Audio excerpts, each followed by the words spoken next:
পা আৰু কষ্ট পা আৰু কষ্ট পাওক তাৰ যিহে ফুটানি ইয়াৰ কি পাইছে আৰু পাব এইদৰে কৈছিল আমাৰ দেউতাক জানে কিছুমান মানুহে আমাৰ ঘৰৰ মানুহে কৈছিলে আমাৰ দেউতাক দেই দেউতাৰ যিহেতু প্ৰেছাৰ ষ্ট্ৰক হৈছে তো আমি যেতিয়া হস্পিটেলত আছিলোঁ তেখেতলোকে কৈছে আমাৰ দেউতাক পক আৰু পক ইয়াৰ কি ভুগিছা আৰু ভুগিব বুলি কৈছে এতিয়া তেখেতলোকক কৈছোঁ তেখেতলোকে কি এটা সময়ত বৃদ্ধ নহ'ব নি তেখেতলোকৰো ভুগিব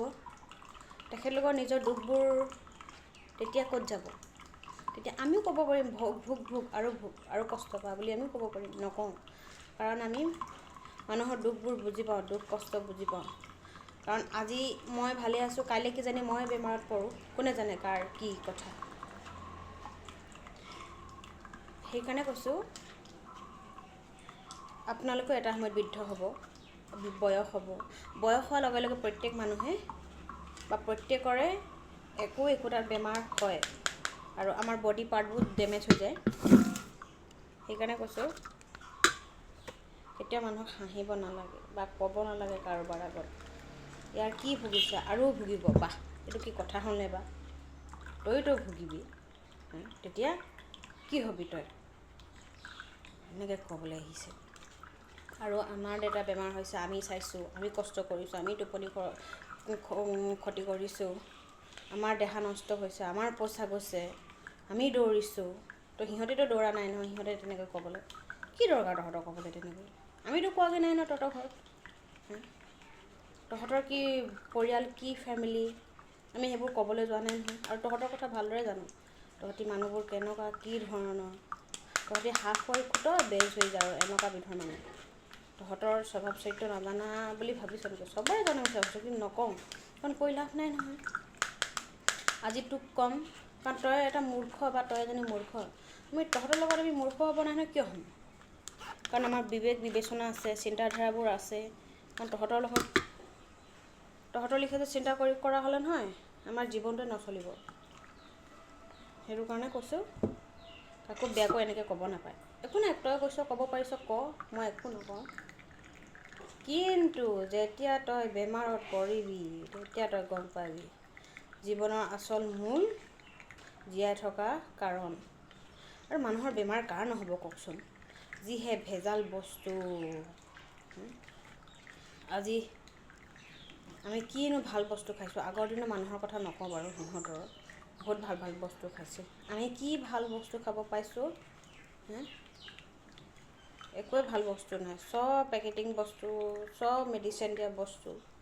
সেইটো কাৰণে আমাৰ বেমাৰ আজাৰবোৰ হয় আৰু মেইন কাৰণ বেমাৰ হোৱা কাৰণ হৈছে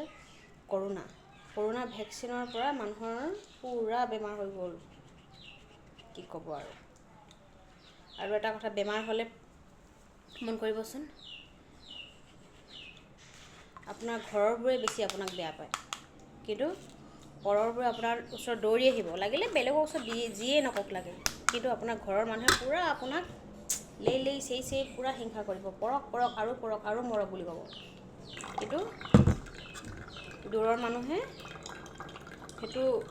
আপোনাৰ আগত নকয় বা তেখেতলোকে তাত ক'লেও সেইটো ক'বলৈ নাই কিন্তু বেমাৰ যদি হয় ঘৰত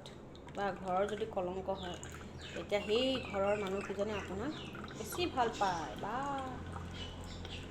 মই যেতিয়া বিয়া হৈ আহিছিলোঁ ন প্ৰথম কিন্তু মই ছোৱালী আৰু কথা এটা মনত পৰিছে কাৰণে কৈ দিছোঁ এতিয়া মোৰ হাজবেণ্ডৰ ঘৰৰ আৰু পৰিয়ালে কি কৈছে জানে মাহঁতে নামঘৰলৈ গৈছিল মাঘৰ বিহু আছিলে তেতিয়া মোৰ নিয়ম কৰা নাই কাৰণে মই ৰাস্তাত ওলাই যাব পৰা নাছিলোঁ তাৰপিছত কি কৈছে মোক ওপৰত মই মানে চাউল জাৰি আছিলোঁ ভাত ৰান্ধিবৰ কাৰণে নহয় মই চাউলবোৰ মানে ধুনীয়াকৈ জটাই থৈছোঁ যাতে মায়ে নামঘৰৰ পৰা আহি ভাতটো বাঢ়িব পাৰে কি কৈছে মোক চিঞৰিছে মুন্মি হেৰি কি বুলি কয় ঘৰত যদি কিবা এটা হয় নহয় শহুৰ শাহুৰ মুখে ক'বা আৰু যদি কিবা এটা হয় নহয় ঘৰৰ পৰা চিধা বাহিৰ হৈ ওলাই আহিবা আমাৰ ঘৰবোৰলৈ আৰু চব কথা আমাক ক'বা আৰু ভাল কথা কেতিয়াও সিহঁতক নক'বা বেয়াকৈ ক'বা আৰু মুখে উত্তৰ দিবা বুলি কৈছে এতিয়া চাওক কেনেকৈ মই সিহঁতৰ ঘৰৰ মানুহবোৰ ভাল বুলি ক'ম মোক মোকেই তেনেকৈ কৈছে, মাহঁতকতো পূৰা বেয়া পায়। আৰু আমাৰ ঘৰখন ক'বলৈ নাপায় ঈশ্বৰৰ কৃপাত বহুত ভাল। ভগৱানে চাগে এইটো আমাক সহ্য কৰিব নোৱাৰাৰ কাৰণে এইটো দুখ দি দিলে। কিন্তু যিমান মই জানো, আমাৰ এই শান্তিপুৰত আমাৰ ঘৰৰ সমান শান্তি ঘৰ, ভাল ঘৰ নায়েই। হয় দুই এটা কেতিয়াবা, কিন্তু আমাৰ মানে বেলেগৰ লিখীয়া নহয়। সেইটো কাৰণে বহুত মানুহে আমাক সুবিধা লৈ থাকে।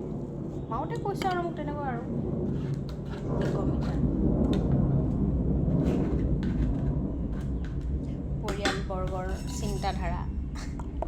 কাক কিমান ক'ব, কৈ একো লাভ নাই সেইবোৰক। সেইটো কাৰণে মৌন হৈ থকাই ঠিক। কাৰো ঘৰত মই নাযাওঁ, খাবলৈও নাযাওঁ, ল'বলৈও নাযাওঁ, বহিবলৈও নাযাওঁ। ঘৰতে যি পাওঁ খাওঁ,